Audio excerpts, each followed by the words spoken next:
এত সংকট, এই সংকট কারা সৃষ্টি করলো, কেন সৃষ্টি হলো, এই প্রসঙ্গে আমি একটা কবিতা দিয়ে শুরু করছি। একজন বড় বিখ্যাত কবি 1940 সালে একটা কবিতা লেখছিল।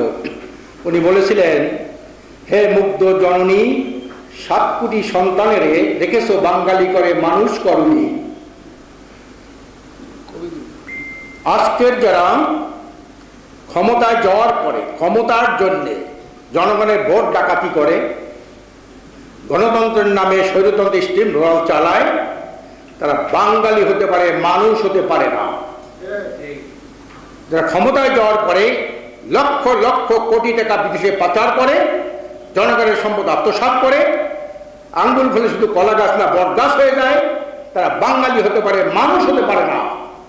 যারা রাজনৈতিক নিপীড়ন চালিয়ে বিরোধী দলকে যারা দমন করে, অর্থনৈতিক বৈষম্য দ্বারা সৃষ্টি করে, অর্থনৈতিক শোষণ দ্বারা সৃষ্টি করে, তারা বাঙালি হতে পারে, মানুষ হতে পারে না। আজকের 28 তারিখে একজন পুলিশ ভাই ওখানে নিহত হলেন। হাজার হাজার মামলা হলো, অথচ আমরা দেখলাম একজন বিজেপির সদস্য ভাইকে হত্যা করা হলো সীমান্তে। সেখানে ভারতীয় রাষ্ট্রদূতকে ডাকা হলো না, একটা প্রতিবাদ জানানো হলো না। একটা বাঙালি হতে পারে, মানুষ হতে পারে না। আজকের একজন কত বড় অমানবিক একজন বিমান যাত্রী, আন্তর্জাতিক আইনে আছে, জরুরি যদি কোনো দেশে অবতরণ করতে হয়, সে অবতরণ করতে তারা যেতে বাধ্য। আজকের বোম্বাই যখন গেল এয়ারপোর্টের কাছাকাছি, তখন জানাইল যে একজন অসুস্থ রোগী, মারাত্মক অসুস্থ রোগী, আমাকে ল্যান্ড করার পারমিশন দেন। তা জিজ্ঞেস করলো এই লোকটা কোন ধর্মের। মুসলমান বলার পরে তার ওখানে ল্যান্ড করতে দিল না।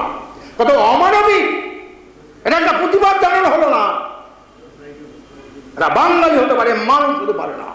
এই বাঙালি যতদিন মানুষ না হবে, ততদিন কোনো সমস্যার সমাধান হবে না। আজকে আমরা সোনার বাংলা দেখেছি, শুনছি না? সোনার বাংলা, সবুজ বাংলা, নতুন বাংলা, দুয়ে দুয়ে বাঙালি পানি খাইতেছে এগুলো দিয়া। কত বাংলা লোক, কিন্তু মানুষের ভাগ্যের কোনো পরিবর্তন হলো না। দুর্নীতি বন্ধ হলো না, সন্ত্রাস বন্ধ হলো না, ন্যায় শাসন প্রতিষ্ঠা হলো না। তারা করে আজকে দেশের যত সংকট, সব সৃষ্টির মূল হলো 5টা উপকরণ।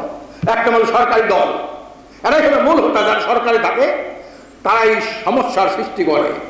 আর এই সমস্যার মধ্যে যারা আন্দোলন করে তারা হল বিরোধী দল।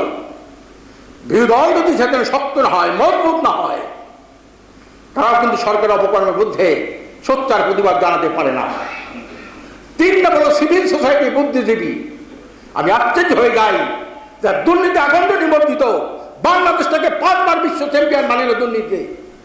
আজকে তার পক্ষে সিভিল সোসাইটি তার পক্ষে বক্তব্য দেয়।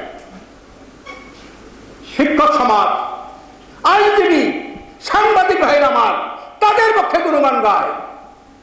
দুঃখ, এই জাতি কোনদিন সুবই পাবে এই দুঃশাসন থেকে? কবে নাজাত পাবে? এটা চিন্তার বিষয়। ডাক্তার অনেক পরীক্ষা নিরীক্ষা করে একটা রিপোর্ট দেয়, কিন্তু প্রেসক্রিপশন যদি না দেয় ওই ডাক্তারের কোনো মূল্য নাই। সংকট আমরা সবাই জানি, জাতীয় সংকট, শুধু সংকট নয়, মহাসংকট। একমুখী সংকট নয়, বহুমুখী সংকট। একমুখী, বহুমুখী মহাসংকট নিরসনের উপায় কি?